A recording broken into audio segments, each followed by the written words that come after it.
We are back on the Rational Boomer podcast. Hopefully, your day is going well. It's Friday. We had a hell of a day yesterday. It was arraignment day in Washington, D.C. Donald Trump had to trek to D.C. to a courtroom, and he was arraigned for the four charges Jack Smith has against him, and he pled not guilty. Well, that's not a surprise. We expected that. But Jack Smith is really crossing his T's and dotting his I's. When he put out this indictment, this guy had enough foresight to not only show the charges, but he anticipated what Donald Trump's lawyers would use as a defense, and he discredited those defenses. Now, that didn't stop Donald Trump's lawyers from using it. Oh, it's the First Amendment. He can say whatever he wants. But Jack Smith said in the indictment, it isn't about what he said. He certainly can say all those things. It's about what he did, like the fake electors and such. Still, they tried real hard to talk around it. But in the arraignment, it's a very simple thing. You go through the process, you plead guilty or not guilty. He pled not guilty. And at first, I thought it was the judge that was assigned to this case who was going to be in this particular hearing, Tanya Chutkin, but she wasn't there. It was a magistrate. And the magistrate said, look, here's what we're going to do. You each, both the prosecution and the defense side, you have to come up with when you think the trial should start and how long you're going to have to take once the trial does start. You're both going to need to supply that to me in 7 days.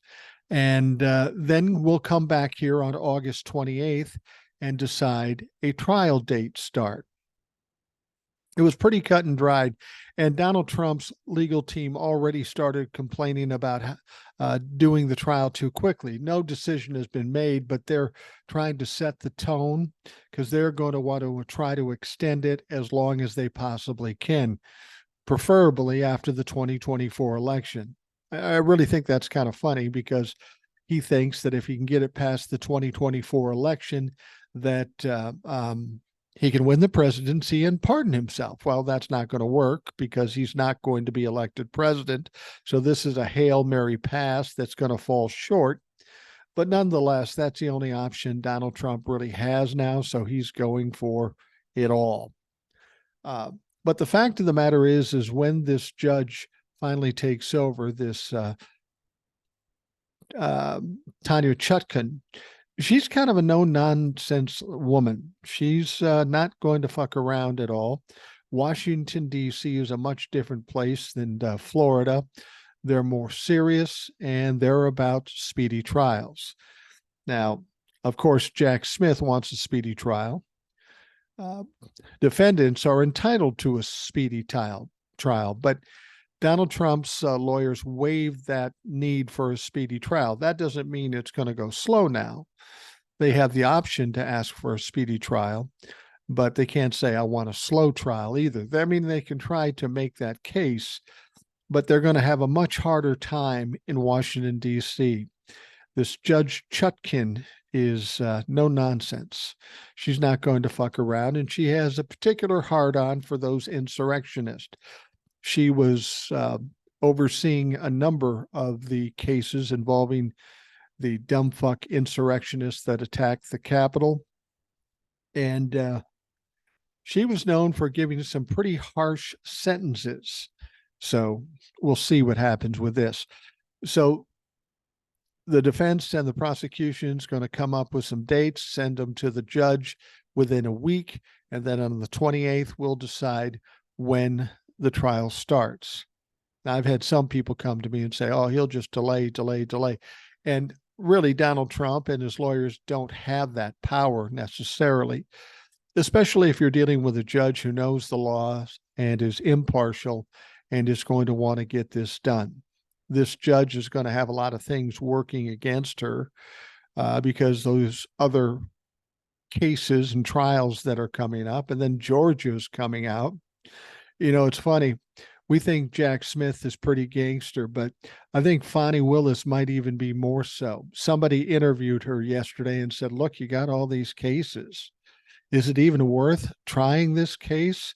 Because there's so much other stuff going on.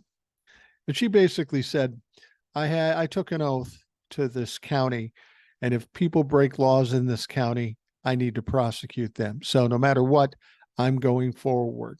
And that's good news to hear from Fonnie Willis, because when Georgia comes out, it's going to be a fucking mess. We're going to talk a lot about the arraignment, but I've got some emails I want to address. This first one comes from a woman by the name, well, her name she signs with is Old Soul. She says, hey, Boomer, love the podcast. Keep up the great work. My question is, what do you think about Biden's strategy of not commenting on Trump's indictments and legal troubles? Should he say something?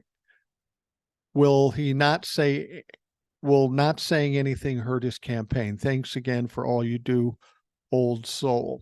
I don't think that you're going to hear Joe Biden commenting, and I think it's in his best interest not to comment. I mean, there has to be a separation between the DOJ and the executive branch. That's the way it's supposed to be. That's not the way Donald Trump did. That's what's so ironic when he says Joe Biden has weaponized the DOJ. Joe Biden doesn't do anything with the DOJ. He hired Merrick Garland and he lets him handle it his way, whether we like it or not.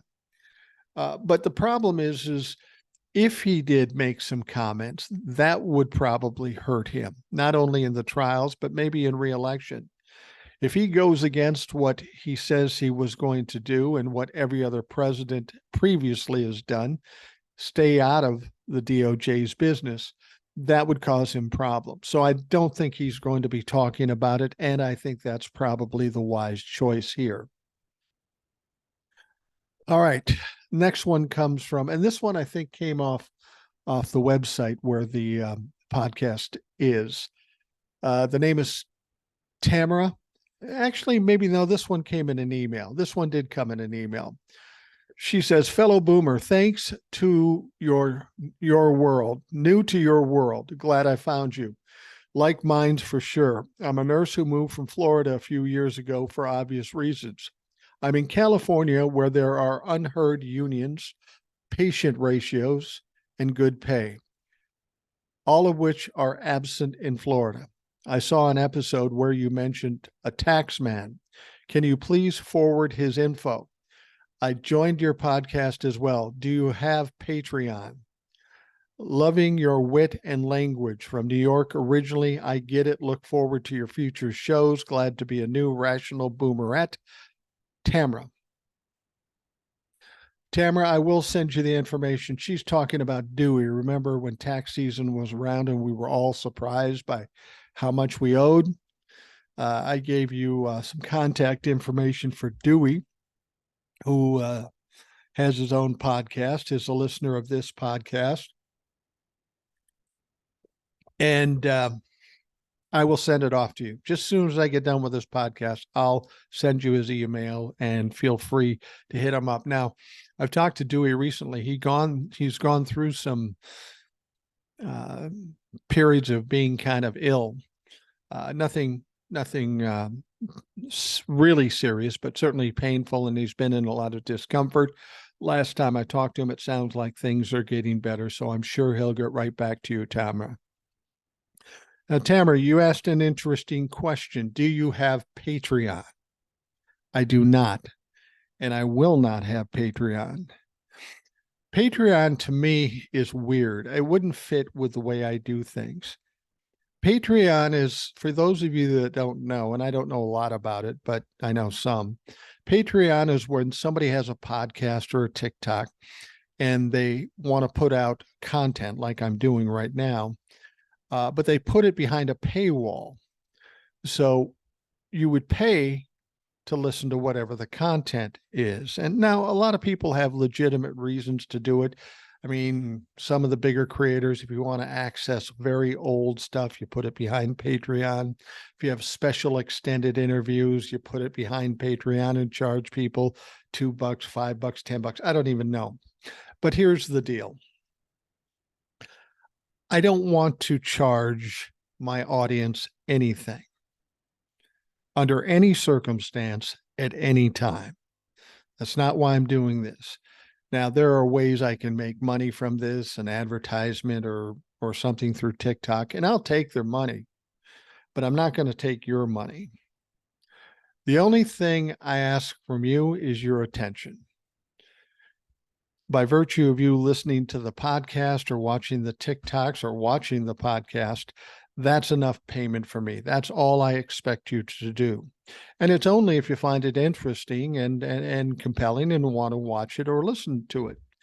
But, if I said, oh, I'm going to do the podcast, but the real good shit is on Patreon. No, I'm not fucking doing that. I'm going to give you everything I got here. I'm not going to make you pay for it. The more you pay attention, the richer I get. I hope that makes sense to you. But I appreciate the question, Tamara, and I'm glad to have you on board as a new listener. This one comes from Jace from Texas. And he's writing regarding the Archer hearing. You remember when the Republicans had this hearing, they brought in this associate by the name of Archer, an associate of Hunter Biden's. Oh, he had all the inside tracks. He had the evidence. Just you wait. Well, as it turned out, he didn't have any evidence. He couldn't tie Joe Biden to anything Hunter Biden did. And once again, it was a big fucking bust for the Republicans. Anyway, Jace sends this note. Well, Republicans embarrassed again, but knowing those clowns, they'll keep digging. They keep going like the Energizer Bunny, but at least the bunny is worth something, unlike those clowns in these House committees. This is turning out to look like Joe is the roadrunner and GOP is the windless coyote. Just had to share. This made my morning. Jace from Texas. Yeah, you're right on track there, Jace. It does seem like Joe's the road runner, and the Republicans are the wily coyotes, never winning. I mean, each one of these hearings isn't unlike an anvil falling on the head of the coyote. So, yeah, I agree with you. They just keep trying. They keep failing. They keep embarrassing themselves, and then they just do it again. I don't know what they hope to gain. I really think it's that they don't have anything else. So they're just taking whatever they can get a hold of, and that's how they're doing it. Thanks, Jace. Jace is going to be on the show too. I think he's going to be on Saturday. He's going to be on Saturday. And then we've got Fred and Tony's coming back, and they're going to be on Sunday. Those should be interesting shows, especially with all that's been happening. Be looking for that. This next email comes from Al. He says, Mike, I love your show on YouTube. Listen to every single one of them, sometimes twice. Good stuff. Regarding the Trump scheme to create chaos on the elections, it would give them an excuse to use Article 12. They wanted the House to decide the election. The procedure is known as a contingent election. Each state, regardless of population or delegate count, casts a single vote for president in a contingent election. Republicans have 28, Democrats and have 19, and 3 are split. Yeah, that's exactly what they wanted to do. They saw that as the way to game this system.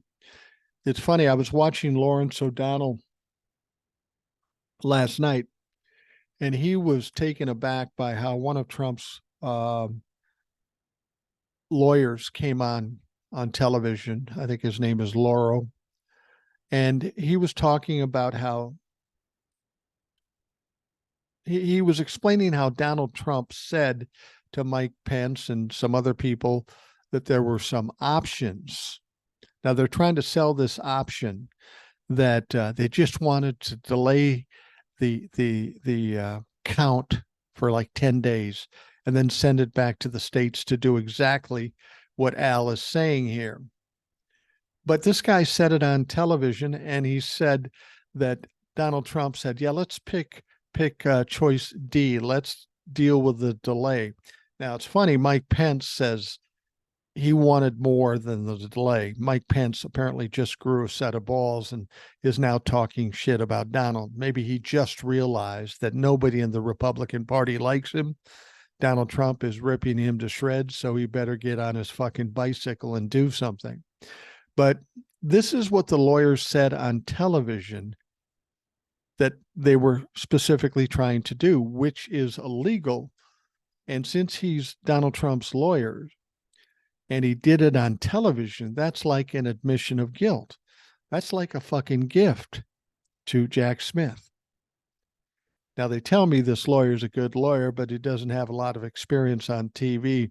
And I'll tell you what, I've been in a position more times than not where I've helped people before they go into the media. It's a funny thing with the media.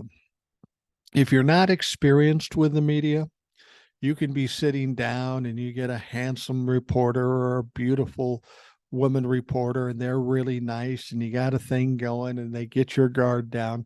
They can get you to say some crazy shit because you think you're trying to impress them, and they think that you're comfortable with them, and they would never hurt you. But that's when you do get hurt.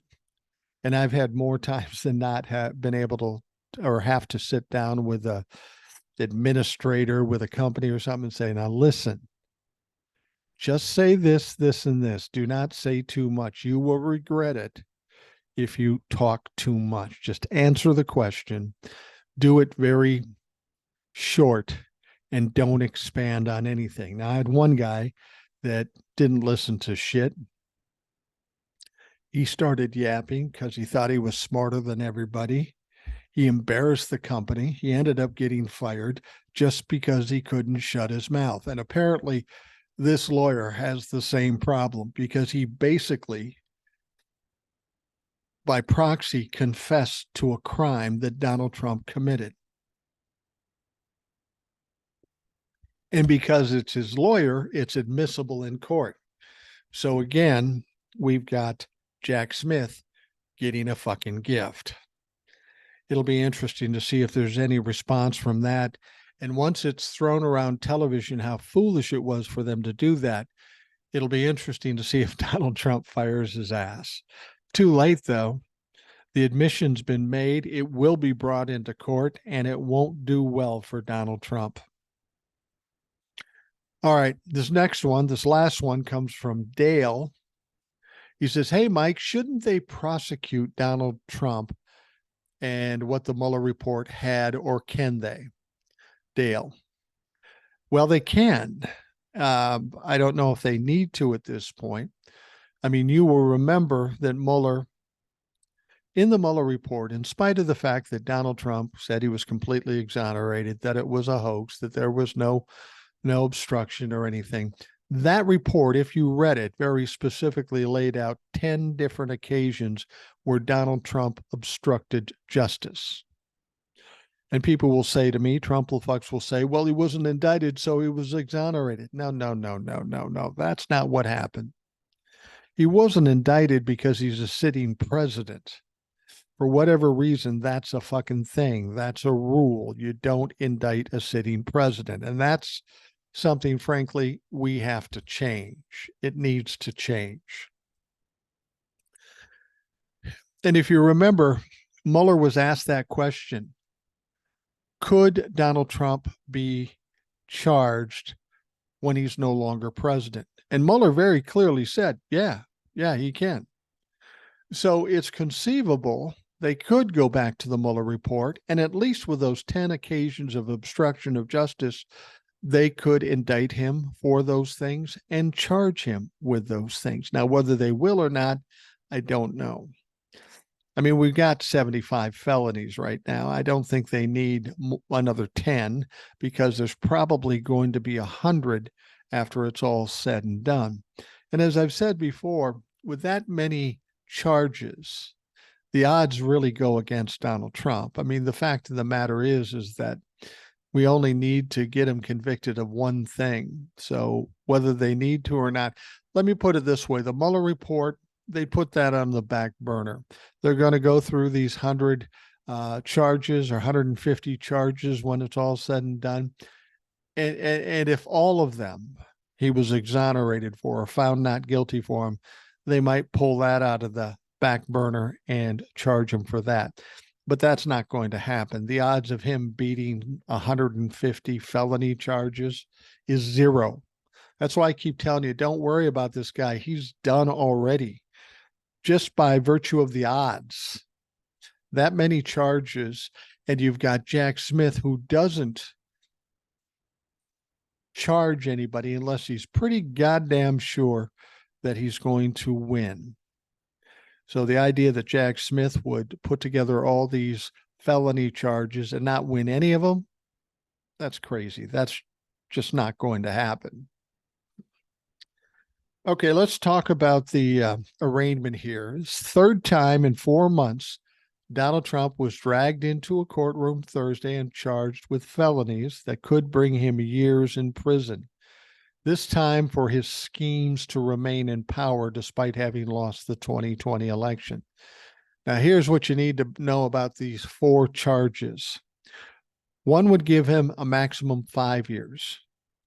One would give him a maximum of 10 years. 2 of them would be a maximum of 20 years. So like I say, if he got hit with a 20-year conviction, he probably wouldn't get 20 years, maybe 10, but he's 78. He's not healthy mentally or physically. That's, for all intents and purposes, a life sentence for a clown like Donald Trump. By being put in jail at all for a day, it would probably destroy him mentally. Now, the former president, technically under arrest yet again, while the judge set the conditions of his release, pleaded not guilty to 4 counts of conspiring to defraud the United States, conspiracy to obstruct an official proceeding, obstructing an official proceeding, and unlawfully depriving voters of their civil rights, basically disenfranchising voters. Now, this is some serious shit. He's not going to get away with that. Like I said, Jack Smith doesn't charge somebody unless he's pretty sure he's going to win. He's got like a 98 or 99% conviction rating. I'm betting on Jack on this one. Now, Trump talked more in this hearing than he normally did, but he didn't say a lot. Trump stated his name, his age, told the magistrate judge that he had not taken any medication that would affect his ability to understand the proceedings, and then listened to her explain that he could face a cumulative of 55 years if convicted on all 4 counts. He then stood up and pled not guilty to all charges. Now, the magistrate judge was Mohila Upadhyaya. I'm serious, that's what it is. Then warned Trump not to speak about the case with other witnesses before informing him that he would not be required to appear personally at the next court date, which, as I said, is August 28th. Now, that hearing will be before the U.S. District Judge Tanya Chutkin. Now, she's got a reputation for handing out stiff sentences. As much as Aileen Cannon seems like a sycophant to Donald Trump down in Florida, this woman is Donald Trump's worst nightmare. She has a bit of a hate for those insurrectionists. She oversaw a lot of insurrectionists, the ones that attacked the Capitol. She oversaw a lot of those cases, and she not only gave them the maximum, in some cases, she gave them more than the maximum. So Judge Chutkin isn't fucking round. As he has for each of the previous indictments against him, Trump remained defiant and claimed prosecutors were only charging him to hurt his campaign. This is what he said. I'm now going to Washington, D.C. to be arrested for having challenged a corrupt, rigged, and stolen election. It is a great honor because I am being arrested for you. Make America great again. Now, he wrote that on Truth Social. The arraignment took place at the E. Barrett Prettyman Federal Courthouse on Constitution Avenue, just 8 blocks away from the White House, the place he's never going to go again. Trump is accused of having carried out crimes with at least 6 as yet unnamed co-conspirators, but whose identities likely include people like Rudy Giuliani and John Eastman. They haven't been indicted yet, but don't worry, they will be indicted. The whole point of just indicting Donald Trump this time around was to streamline that one case. The more people you include in the indictment, the more confusing and more delays you're going to get. So Jack Smith thought this out, and he said, fuck it, we're just going to get Donald on this first go round. We're going to get this trial moving as quickly as possible and get it wrapped up before the 2024 election. And he will be convicted of at least one charge. He's going to have multiple charges. This is why I say Donald Trump doesn't have a chance. I get people all the time, what if he gets away with it? He's not getting away with it. He can't. I mean, the thing about it is, Donald Trump has committed crimes, some of the most egregious crimes that any former president has ever committed. He's the first former president, to get convicted or indicted federally. It's never happened before. That's what you have to understand. This is an historic time, as I've said before. This is something that's going to go in the history books. And the only reason it'll go in the history books because the Republicans will be wiped out and the history books will be able to reflect the truth as opposed to what Republicans insist on putting in history books.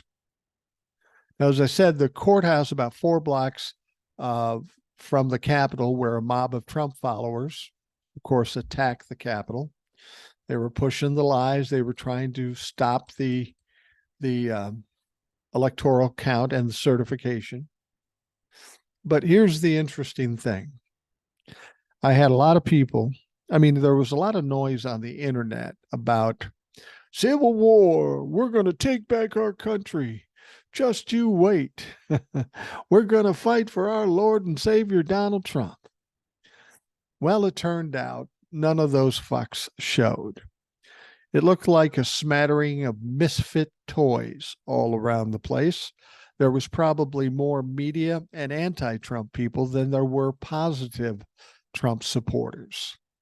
Once again, Donald Trump was disappointed. He wanted nothing more than getting a crowd of the crazy fucks to come out there and fight for him.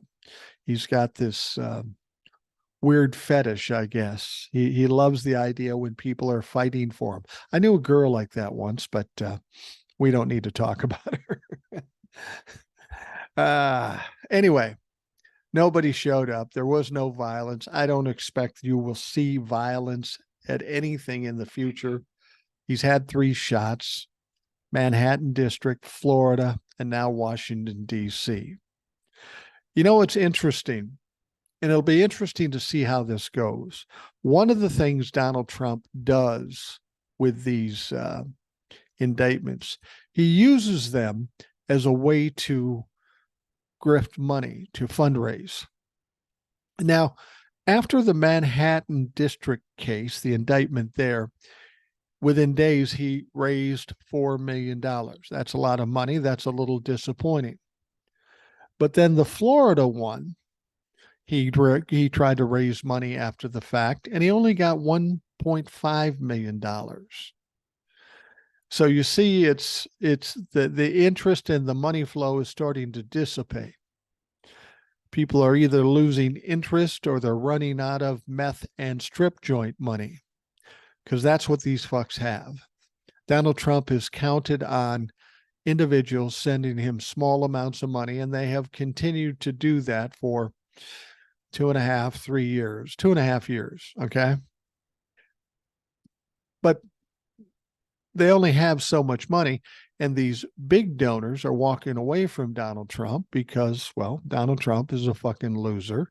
They know he can't win the general election in 2024. So they're backing out. They're looking for somebody else to donate to. At first, it was Ron DeSantis, but Ron DeSantis has kind of fallen off the table too. I just hope, and I talked about this before, I hope Donald Trump remains the front runner as long as possible. I think ultimately he will drop out. He will have to for any number of reasons.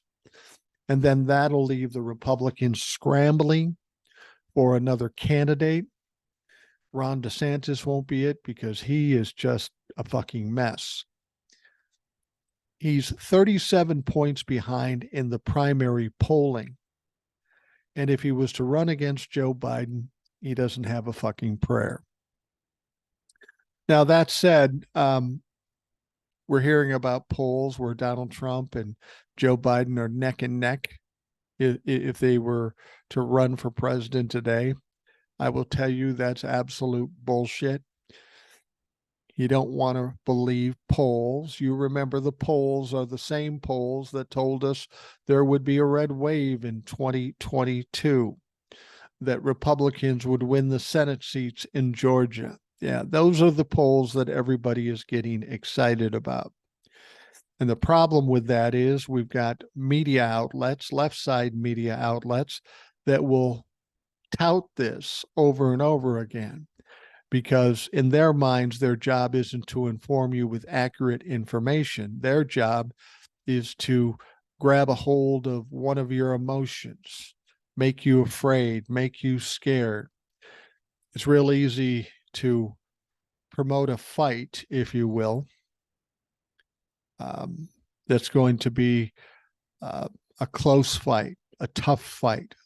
Nobody wants to go to a disaster. Nobody wants to see a landslide. So the media is pushing the idea that it's going to be close, so that we'll all keep our eyes peeled on their networks to find out what happens. And they want it full of drama and excitement.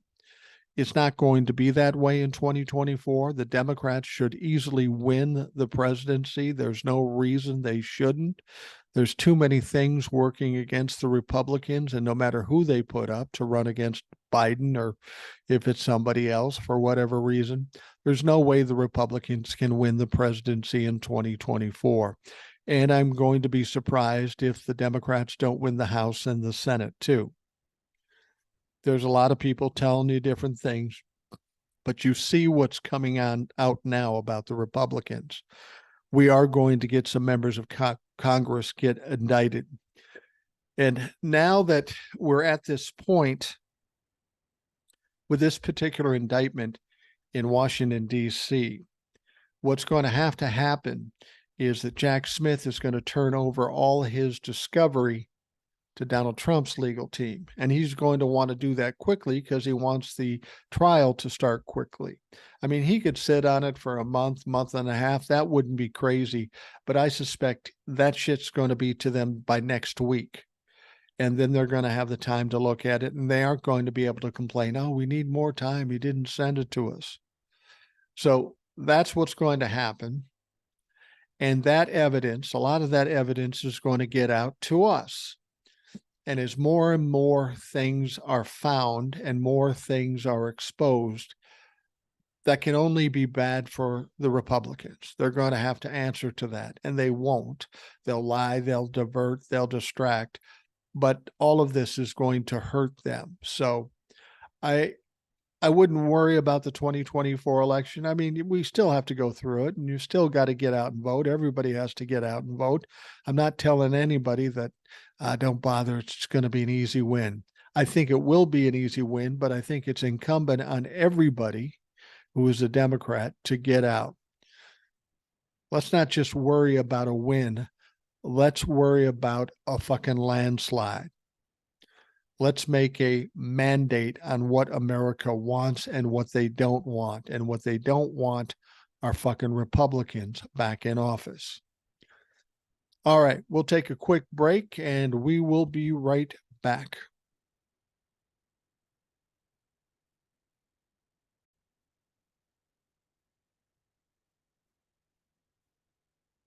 So within a day of the indictment being issued to Donald Trump, it probably doesn't surprise you that Senate Republicans are already trying to undermine the credibility of the federal judge who was randomly assigned to preside over his trial. It's funny, they had no complaints about Aileen Cannon because they thought she would be on Donald Trump's side. Now, this judge is U.S. District Judge Tanya Chutkin. She is a judge like you'd expect a judge to be. She's above reproach. She's fair, but she's tough, and she's not afraid of giving out harsh sentences. And that is what is a problem for the Republican Party. They're all about justice and laws and harsh sentences, but not for them. Everybody else, but not for them.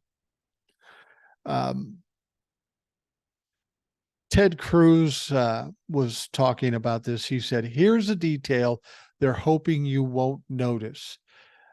They voted unanimously to confirm her. That wasn't Ted Cruz, actually. But that's the point.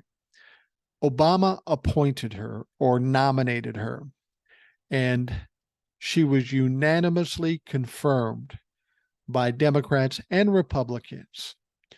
Ted Cruz voted for her. So did Lindsey Graham, and now they're all talking shit. Senator Ted Cruz, speaking on his podcast on Wednesday, accused U.S. District Judge Tanya Chutkin of being relentlessly hostile to Trump and claimed that she has a reputation for being far left, even by D.C. District Court standards. Well, that's not true. I don't know that she had any dealings with Donald Trump prior to this situation. But as I say, Cruz voted to put Chutkin in her seat on the U.S. District Court for the District of Columbia in June of 2014. So did every other Senate Republican when she was unanimously confirmed 95-0. Now, that includes Lindsey Graham, who nonsensically claimed Wednesday that any conviction in D.C. against Donald Trump is not legitimate. Well, that sounds familiar. Any fucking election that Donald Trump loses is not legitimate. How well has that gone for you? Now, the judge in this case hates Trump, Graham said in a Fox News interview. You can convict Trump of kidnapping Lindbergh's baby in D.C. You need to have a change of venue. We need a new judge, and we need to win in 2024 to stop this crazy crap. Now, here's the thing. You hear them talking about a change of venue. They weren't talking about a change of venue in Florida, were they? Because they felt like this judge was on their side. Now, they want to change of venue because Washington, D.C. district courts are more serious. The judges don't fuck around. And frankly, Washington, D.C. is largely a blue dot in that area. They don't like it because the people in Washington, D.C. aren't on their side. The Trumplafucks don't invade Washington, D.C. It's more a blue crew, if you will, and they don't like that. So they're going to ask for a change of venue. But I'm going to tell you right now, they can yap all they want, but that's not going to happen. Federal law generally requires that a trial will take place where the crime was committed. The idea of taking it off and sending it to Alabama or some red state is absolutely ridiculous and against the law. They're worried about him not getting a fair trial. Well, he'll get a fair trial. but you have to consider the fact he did commit these crimes. What they're hoping to do is not get a fair trial, but get a friendly area that will let Donald Trump off of his actual crimes. I mean, that's just how the Republicans do things. It's just fucking so typical. Now, aides to Cruz and Graham did not respond to requests for comment or on how the senators square their votes to confirm Chutkin with their criticisms of her ability to be a fair judge. And that's a legitimate question. You say she's horrible. Why did you confirm her? That question will never be posed. And if it is posed, they will never answer it because they don't have a fucking answer for it. Tuesday's federal indictment of Trump accuses him of some serious crimes. I mean, some bad crimes. As I told you, 2 of them have a maximum sentence of 20 years. One has a maximum sentence of 10 years. And the last one has a maximum sentence of 5 years. If he's convicted of all 4 and he gets the maximum sentence, and frankly, Judge Chutkin is known for handing that out, he'll get a 55-year sentence. And at 78, that puts him at 120. That puts him at 133 years old. I think that will pretty much put him away for life. Now, Chutkin, she's a Jamaica-born former assistant public defender and an appointee of former President Barack Obama. She has already been overseeing cases related to the January 6th attack. She's handed out some of the most aggressive sentences yet to rioters who took part in the violence that day. Of the 11 cases that have come before her, she imposed tougher sentences than those sought by the Justice Department 7 times and matched what the Justice Department was seeking 4 times. So the Justice Department says we should put this guy in jail for XYZ. 7 of the 11 times she's gone beyond what the DOJ has asked, and 4 times she's given the DOJ exactly what they asked. So as I say, she's a no-nonsense woman, judge, and she's not letting anybody off easy. She has a particular hard-on for this insurrection thing, and since that's what the essence of the crimes that Donald Trump committed, we can only presume that she is going to be just as tough on Donald Trump when it comes to sentencing. And because of that, that's why the GOP is losing their shit. They know Donald Trump doesn't have a chance here. He, in fact, committed the crimes, and this judge is not going to go easy on him. Beyond trying to discredit the judge, some Republicans, like Graham, are parroting Trump's absurd demand for a change of venue. Not going to happen. The former president has called for moving his case to the more diverse and politically unbiased nearby state of West Virginia. Virginia and Maryland are much closer to D.C. for what it's worth. But why West Virginia? Because it's a fucking red state, even though they got Joe Manchin down there. He is, for all intents and purposes, a Republican. He wants to go someplace where they're friendly folks. But Donnie, here's the deal. You committed the crime in Washington, D.C. That's where you're going to be tried, and you can whine and cry about change of venue all you want. Not going to happen. It almost never happens. There are rare cases when change of venue does happen, but this is a shot in the dark, another Hail Mary pass that isn't going to work. And since Donald Trump has a track record for losing, I guess I wouldn't worry about it. Not a single Republican raised concerns about Chutkin during her nomination hearing in the Senate Judiciary Committee in February of 2014. That was before Donald Trump and the divisiveness we now see in Congress.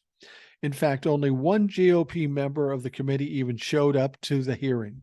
They didn't even fucking show up. Senator John Cornyn of Texas, who was only there to rave about a separate Texas judicial nominee on the schedule. He left before Chutkin was up. So they voted, but they didn't show up. Well, maybe you need to do your job, Republicans. Now, moving on, a top Republican claimed this week that a former business associate of President's son, Hunter Biden, witnessed Hunter being told to call Washington and get a Ukrainian prosecutor fired. Now, the interesting thing about that story, you've no doubt heard the story before, but this Ukrainian prosecutor was not prosecuting people, not prosecuting oligarchs. And Joe Biden said, if you don't get somebody actually prosecuting these people, we're not giving you money. And they try to make that out as some horrible crime. They wanted this Ukrainian prosecutor would have been somebody who would have prosecuted Hunter Biden, but he was notable for getting money and taking bribes and that sort of stuff, and Joe Biden didn't like it. And it makes sense. So that's what they're trying to get Joe Biden on. But this was something that was looked into during the Trump years with the FBI. They found nothing, and it's just bullshit. But they had the hearing with this Devin Archer guy, this associate of Hunter Biden's, and they said that he was going to blow the top off the Capitol, and he was going to give all the facts, and he was going to prove that Joe Biden took a $5 million bribe. When they came out of the meeting, Eric Swalwell said, yeah, nothing happened. Actually, Dan Goldman came out too and said he never connected anything between Hunter Biden and Joe Biden in terms of business dealings, and that was true. Well, they released the transcript, and it turns out that's not what happened at all as far as connecting Joe and Hunter. The former business partner, Devin Archer, spoke to lawmakers for several hours during a closed-door meeting deposition on Monday, which Republicans billed as a major development in their quest to connect President Joe Biden and his son's foreign business deals. Oh, yeah, it was all set. Now, this Archer guy sat on the board of Burisma, the Ukrainian gas company that also employed Hunter Biden. House Oversight Committee Chair James Comer said Tuesday during an interview on Fox News that Archer revealed Burisma asked Biden to get his dad's help with a troublesome Ukrainian prosecutor named Viktor Chutkin. That was kind of a lie. We learned this week that Devin Archer said that Hunter Biden was told that he had to call Washington and get help and get that prosecutor Chutkin fired, Comer said. Under pressure from Democrats, Comer released a full transcript of the Archer interview on Thursday, and it totally contradicts his statement on Fox News. Oh my gosh, he lied. Can you imagine? Now, during the interview, Republicans asked about a specific meeting in December 2015 in which Burisma officials asked Hunter Biden to call D.C. for help with unspecified pressures facing the company. Archer said he didn't witness the phone call, but was told about it afterward by Burisma's corporate secretary, though not in any detail. This is the guy that's going to blow the lid off the place, and he wasn't even there with that phone call. Now, Republicans asked Archer if he was aware that Chutkin was investigating Burisma, and Archer said he had actually heard from associates in Washington, D.C. that Chutkin was under control from Burisma's perspective, and that whoever might replace him would be a bigger threat to the company.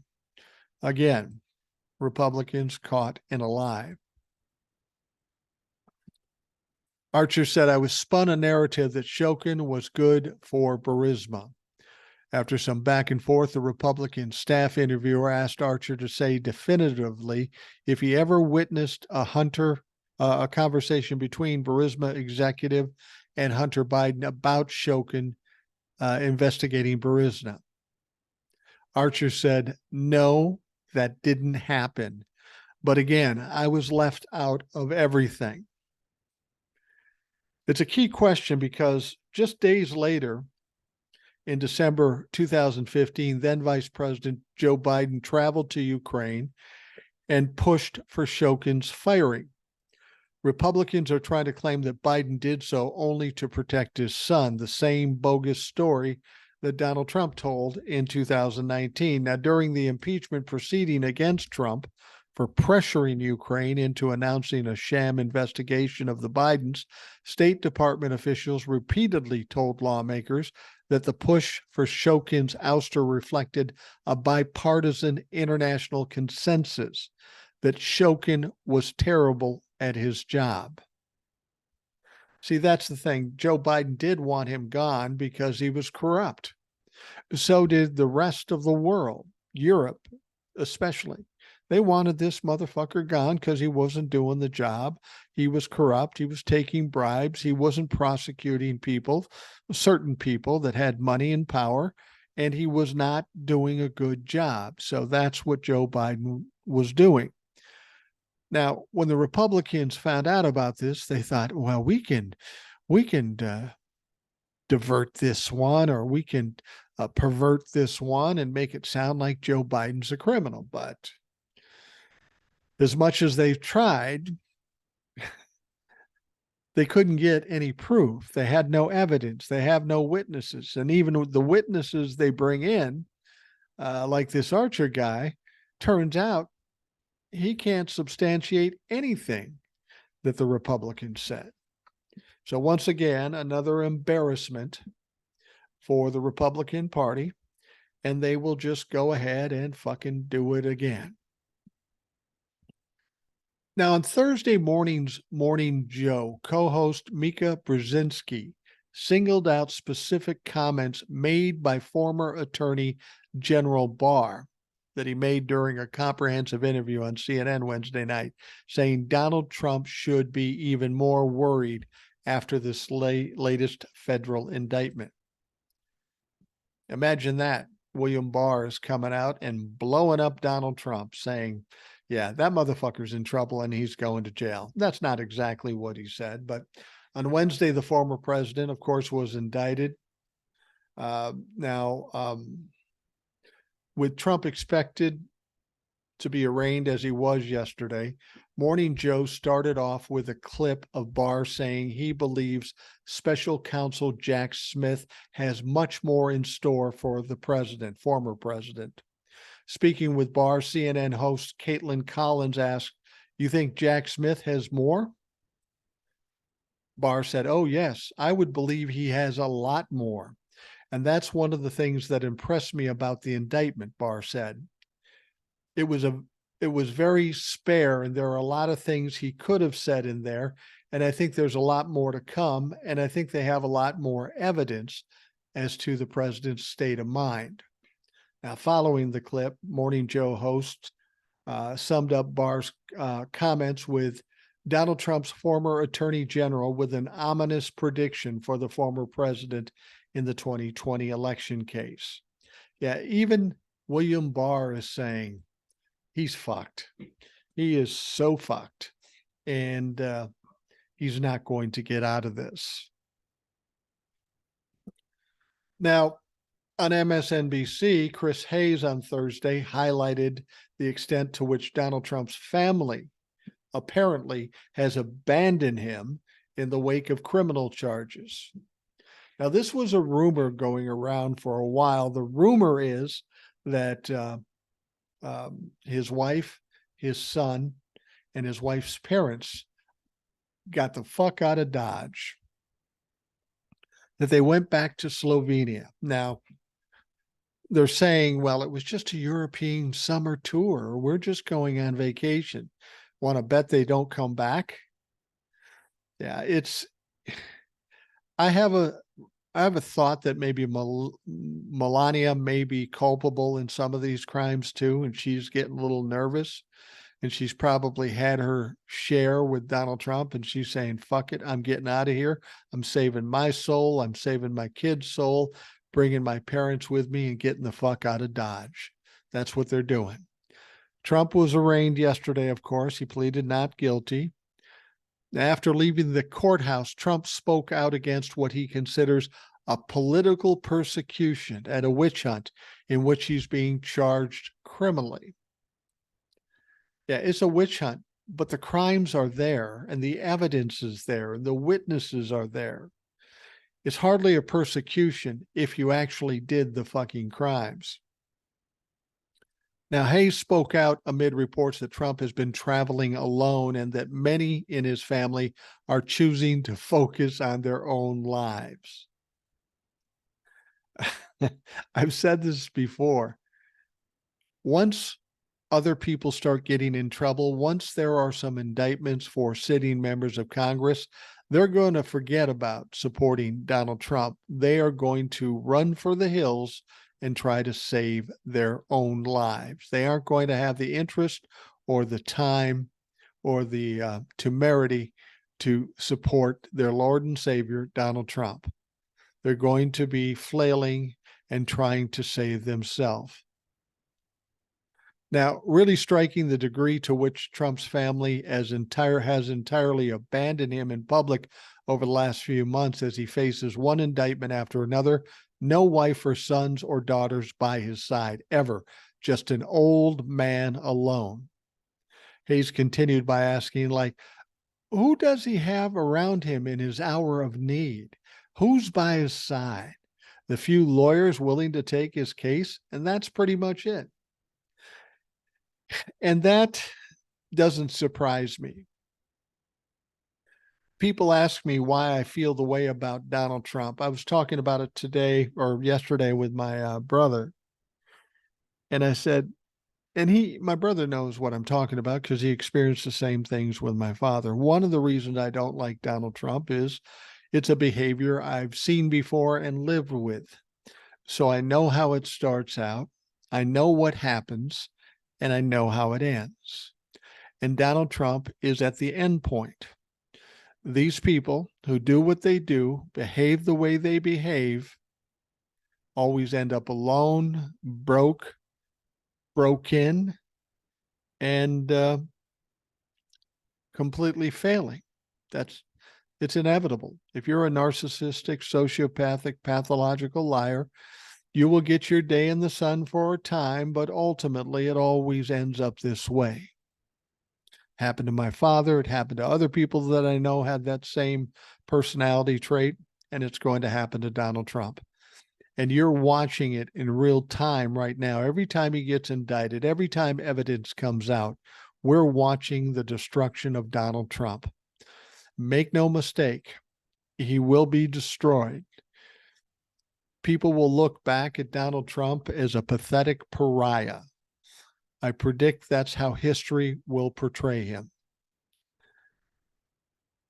Now, there's one other thing that, we got more to talk about, but there's one thing that people have been talking about, and I tend to agree, and I think it's absolutely crucial. Former Solicitor General Neil Katyal. Now, this poor guy, he's been on 24 hours a fucking day the last week because of this indictment. He is a legal expert. He's a smart guy and he does a good job. But he believes, and I believe, and I think all of you believe, that Donald Trump's trial must be publicly televised with cameras in the courtroom as a matter of basic transparency for the American people. And I agree with that completely. You know, the problem we have, and we've talked about this before, is that what you know about news of the day depends on who you watch. I mean, you can watch Fox News and not know a lot about what's going on. They were freaking out about this indictment, but they weren't telling the truth, which seems strange to me, given the fact that they've already been sued for not telling the truth. They're going to be sued again and again and again until they're broke. But they still continue to lie, still continue to support Donald Trump. Now, a number of states already allow trials to be televised publicly. But this is not true for federal trials where the federal rules of criminal procedure expressly prohibit.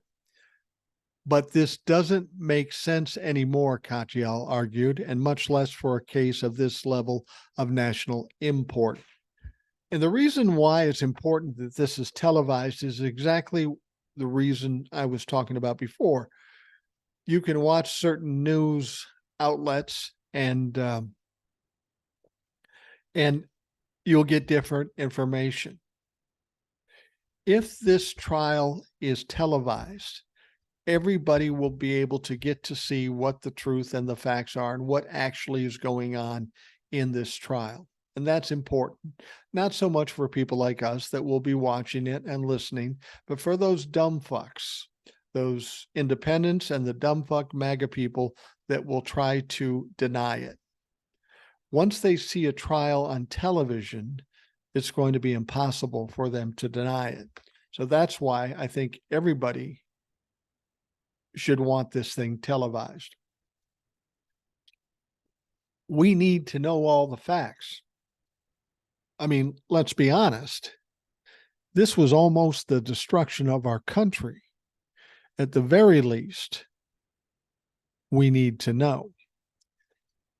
Now, Katyal said whatever the virtues of this rule might have been when it was adopted in 1946, it is beyond antiquated today. We live in a digital age where people think visually and are accustomed to seeing things with their own eyes, almost insist on seeing things with their own eyes.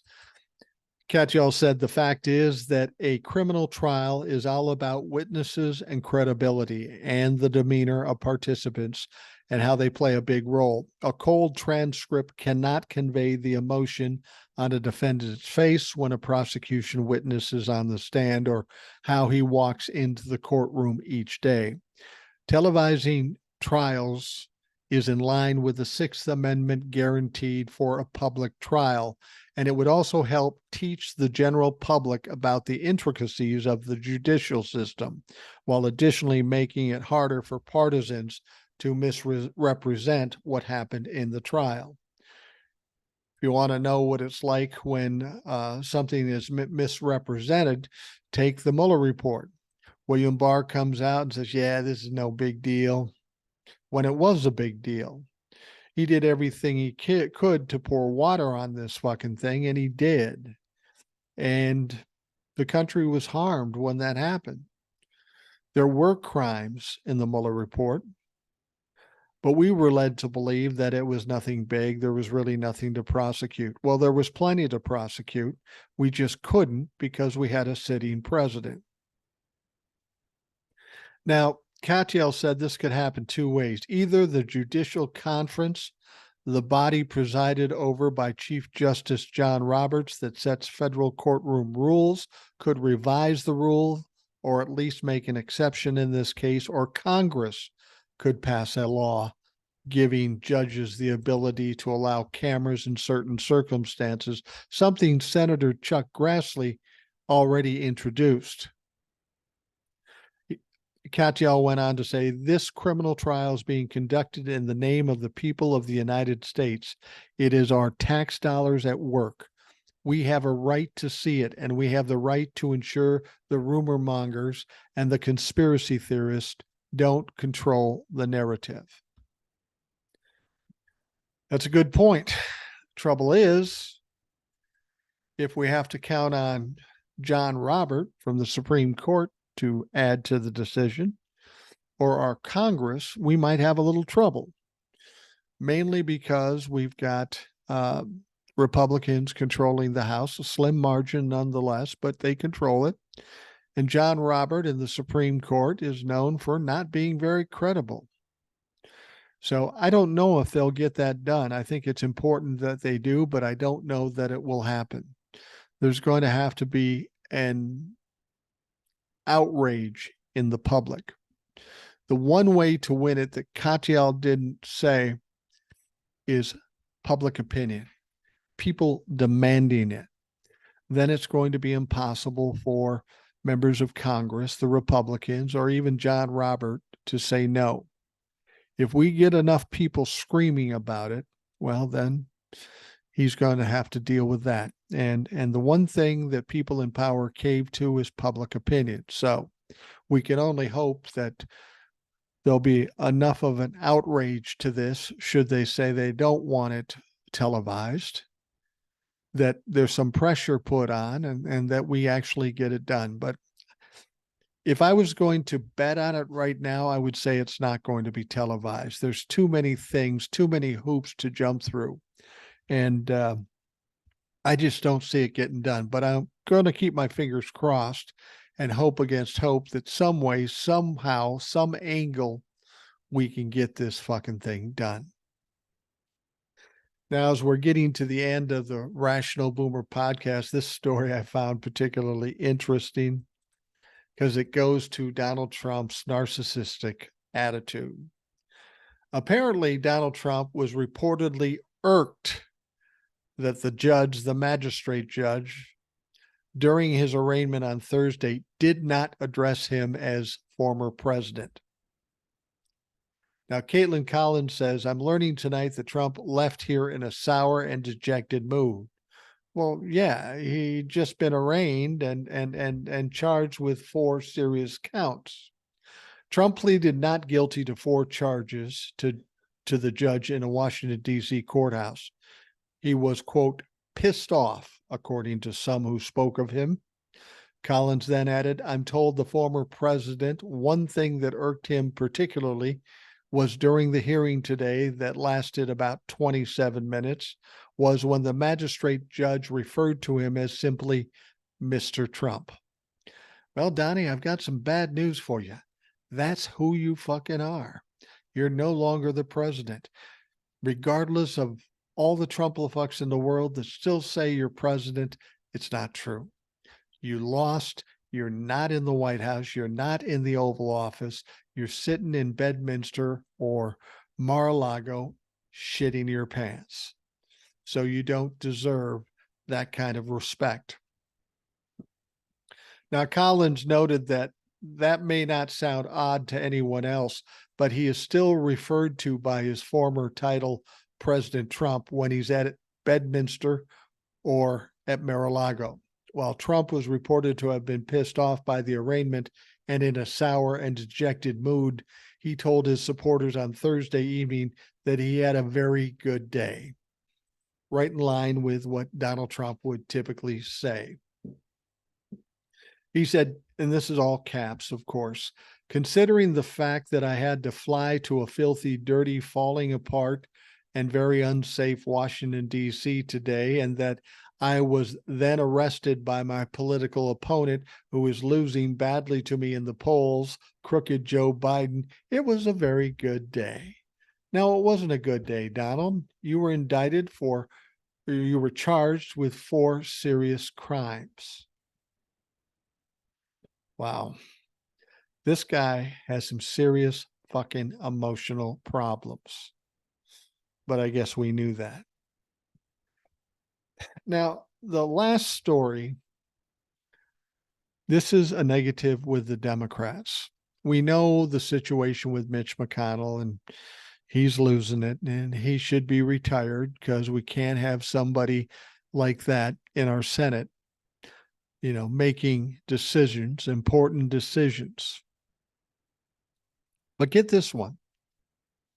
Senator Dianne Feinstein, a Democrat of California. We know about her circumstances. She's 90 years old. She's out of touch. When asked to vote on something, she doesn't even know what she's doing. She stands up and starts to give a speech, and they say, you know what? All you have to do is say aye. Oh, okay, aye. Anyway, this is interesting. Dianne Feinstein, who has a lot of money, handed over power of attorney to her daughter. She's not able to handle her own money issues, so she's handed over the power of attorney to her daughter, but she still remains in the U.S. Senate. Feinstein has prompted concern, if not outright alarm, in recent years amid the numerous mental lapses in the public eye. Now, earlier this year, she missed more than 2 months due to shingles, which is crazy, and it had to be more than shingles. Now, when she returned, a reporter asked Feinstein about her absence, but the senator's response suggested she was unaware she had been away that long. So Feinstein has given her daughter, Catherine Feinstein, 66, the power of attorney, but she's still senator. The Times said Catherine is currently engaged in a nasty legal dispute with 3 daughters of her mother's late husband, Richard Bloom, who died in 2022. It's always the case. Someone dies and there's money. The fucking family fights. I've seen it. The only place I haven't seen it is amongst my own family, my own immediate family, my 2 sisters, my brother and I, and my mom. When she passed away, she didn't have a lot, but she had a condo. My brother handled it. He's a very fair guy. When it was all said and done, the condo was sold. It was split evenly between the 4 kids. Done and done. No problems. But everybody else I know that gets in these situations, it's always a mess, and there's always some greedy fuck that wants to take it all. Now, in one legal dispute, the family is fighting over what's described as Senator Feinstein's desire to sell a beach house in an exclusive neighborhood in Stinson Beach, north of San Francisco. In another disagreement, the 2 factions are at odds over access to the proceeds of Mr. Blum's life insurance, which Senator Feinstein says she needs to pay for her growing medical expenses. But here's the deal. Mr. Bloom was married to Dianne Feinstein. When he dies, his shit goes to her. You don't get to jump in. Now, if she was dead, that might be a different story, and maybe you have an argument, but she's not dead. So it's still hers. And then Dianne Feinstein has the ability to leave whatever she's got to other people. But greedy fucks have to step in. And, this is one of the problems you run into when you have divorces and getting remarried and all that stuff. That it's always a problem. And God forbid this happen, but if I'm ever in a situation where I lose my wife, I would never get married again. There's money, a little bit of money, and it's going to my kids, and I don't want to create any confusion. Too old to do that shit over again. But of course it happens, and it's always problem. Catherine Feinstein, 66, is Dianne Feinstein's only child, who has power of attorney over her mother's legal affairs, filed 2 lawsuits against Senator Feinstein's co-trustees. The first lawsuit over the beach house says the property is in disrepair, that Senator Feinstein no longer wishes to use it, and that she wants to sell it this summer or fall. And it's hers, so she should have that opportunity. Feinstein is not running for re-election in 2024, but she has rebuffed calls to resign from the Senate, which the Democrats control 51-49. Now, during her absence earlier this year, several of President Joe Biden's judicial nominees stalled in the Judiciary Committee as Feinstein was not present to cast tie-breaking votes. See, this is the weird thing. She's given away her power of attorney because she can't handle the financial part of her life in her end years, but she's still a senator. She can't handle her own personal affairs, and I wish her the best with that. She's an elderly woman, and I'm not faulting her for that. But how can you continue to be a senator if you can't handle your own affairs? That's not representing your district or your state. That's just holding on for a little more power, a little more money to get to the end. And I don't really think it's her fault necessarily. I think it's the Democrats. This whole thing with Adam Schiff, and they want him to be elected, and they're afraid if she leaves early, then Gavin Newsom, the governor, will appoint somebody other than Schiff, and then Schiff is going to have to run against an incumbent, and it will be a mess, and Schiff may not win. This is all about power and getting who you want into the position of the Senate. That is a fucking mess. And think about this. Her term goes to 2024. That's 15 months. She's 90 years old. Will she last that long? Who knows? But will she be a viable U.S. senator and be able to do the job was put there to do? I think she's already at the point where she can't do the job. And in spite of how this situation is supposed to work out, or everybody wants it to work out, we need representation. The citizens of California deserve a viable and alert U.S. senator. Otherwise, they aren't being represented properly. So it's fucking disgusting. People are all about power and money, and they don't give a shit about people.